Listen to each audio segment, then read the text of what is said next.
네, 안녕하십니까. 바로 보고 쓸 수 있는 실전 컨텐츠 준우플로의 취업 강의. 오늘은 인턴 자소서, 신입사원 자소서 작성 차이점에 대해서 강의를 시작하겠습니다. 네, 저희 오프 강의에서 저희 이제 그 학생이 인턴 자소서와 신입사원 자소서에 대한 차이점을 물어봤는데요. 작성할 때 네, 질문 내용이 이렇습니다. 신입사원은 잘한다 중심 써야 하는 것 같은데 인턴 자소에는 배우는 입장이니 무엇을 어떻게 써야 할지 모르겠습니다. 라고 하는데 어, 일단 결론부터 말씀드리면은 어, 제가 이제 경험상을 봤을 때 인턴은 1차 면접을 한 번만 보는 경우가 많거든요. 뭐 2차를 보는 경우도 있었었고 그리고 어, 그리고 이제 그 신입사원은 신입사원은 1차, 2차를 본단 말이에요. 무조건. 네. 근데 1차를 이제 직무랑 이제 회사 지원 동기, 왜 이 산업이고 왜 이 기업이냐 이런 걸 봤던 것 같고 2차 면접은 이제 인성을 이제 임원들이 체크하는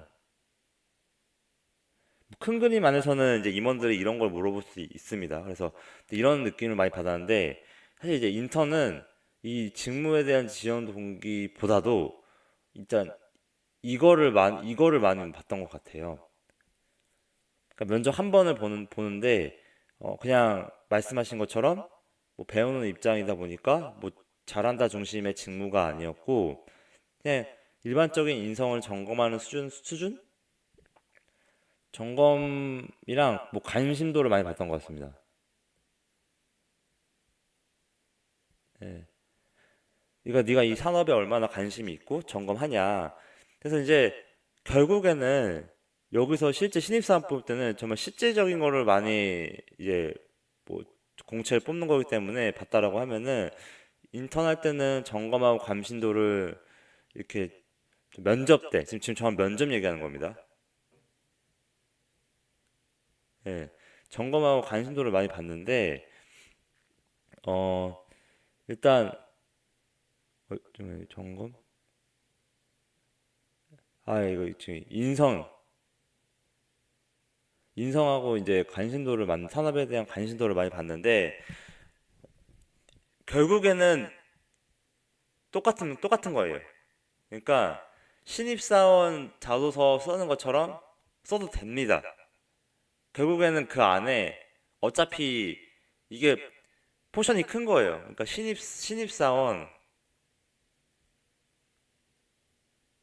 신입사원이 이제 이렇게 이제 범위만 클 뿐 이 안에 이제 이렇게 인턴이 있는 겁니다. 그럼 당연히 신입사원에 대한 내용을 써주게 되면 인턴 내용은 당연히 포함이 되는 거예요. 아까 말했던 인성이랑 관심도. 근데 더 포커스온을 하게 되면은 어, 오히려 좋다는 거죠. 그러니까 신입사원에 대해서 더 이제 써야 되는 그런 직무나 지원 동기 그리고 실질적인 실무적인 능력을 써주면 NCS 기반에 더 좋다는 거예요. 그래서 잘한다 인턴 자소서에도 잘한다 중심의 자소서를 쓰는 게 맞습니다. 그리고 인턴이든 신입사원이든 컨셉 자체는 똑같아요. 인턴은 신입사원을 뽑으려고 하는 거 뽑으려고 신입사원 전환하려고 뽑는 게 신입이거든요. 그 안에 내포된 건 뭔지 알아요? 인턴이라는 말에는 정규직으로 정규직으로 한 번에 바로 정규 채용을 하게 되면 우리가 이제 이 사람을 모르고 모르고 같이 일을 해야 되는 써야 되는 그런 사례가 너무 많았던 거야. 모르고 막상 뽑아놨는데 좀 뭐 사과 만약에 한 박스에 뭐 30개가 있다라고 하면은 그 중에 한두 개는 썩은 사과가 있을 수 있잖아요. 그러니까 정규적으로 이제 내부 프로세스 타가지고 채용을 해놨더니만 그 중에 3, 40명 안에는 꼭 그 썩은 사과처럼 쓰레기 같은 애들이 두 명이 있는 겁니다. 그러니까 이제 그런 거를 최대한 회사에서도 비용이라고 하니 이제 그런 상황을 하기 위해서 인턴이라는 제도를 만든 거예요. 그래서 정규 채용을 하게 되면은 모르고 써야 되는 리스크가 있는 겁니다. 그래서 리스크가 있기 때문에 그거를 해지하기 위해서 최대한 감사하기 위해서 인턴 제도라는 걸 만든 거랍니다. 그럼 결국에는 인턴으로 한 2개월에서 6개월 정도 이제 일을 해보면 대강 부서에서 평가로 끝납니다. 깜냥이 보인다는 거죠. 그럼 당연히 이 사람은 정규직으로 전환하는 이제 이런 뭐 가점을 준다든지 전환하는 이제 그런 게 많이 있는데 어 근데 물론 이제 인턴을 전환형으로 하는 데도 있지만 그냥 나라에서 시켜가지고 많이 최대한 기회를 줘라라고 해서 어쩔 수 없이 하는 경우도 있고요. 그래서 이제 막상 배정해줘도 정말 간단한 것만 이제 보고 그냥 경험해봐라 라는 정도의 수준만 하는 데도 있습니다. 근데 결국에는 2개월, 6개월 정도 경험해봤을 때 괜찮은 친구는 점을 찍어둡니다. 그게 인턴 채용의 골자고요. 어쨌든 기억을 하게 됩니다. 괜찮은 친구들은요. 그러면 그렇게 기억에 각인된 친구들은 전환이 될 거고 찍히는 겁니다. 자, 각인시키려면 인턴 자소서든 신입사원 자소서든 똑같은 겁니다. 잘한다 중심으로 써는 게 맞고요. 그리고 인턴도 배우는 입장이지만 신입사원도 배우는 입장인 거예요. 뭐 신입사원이라고 안 배우는 건 아니거든요. 다만 그러니까 기본적인 컨셉은 똑같이 간다. 똑같이 잘한다 중심의 직무랑 그 산업에 대한 분석, 관심도를 깊이 있게 써야 되는 게 맞다. 그에 대한 관심을 깊이 있게 쓰되 다만 차이점은 면접 때 신입사원 정규 공채 때는 1차, 2차를 보지만 인턴은 이 1, 2차를 한 회에 다 보기 때문에 말한 것처럼 이 1차에서 보는 직무랑 지원 동기에 대한 내용은 면접 때 좀 덜 질문하더라. 인성 위주의 질문을 많이 했었다.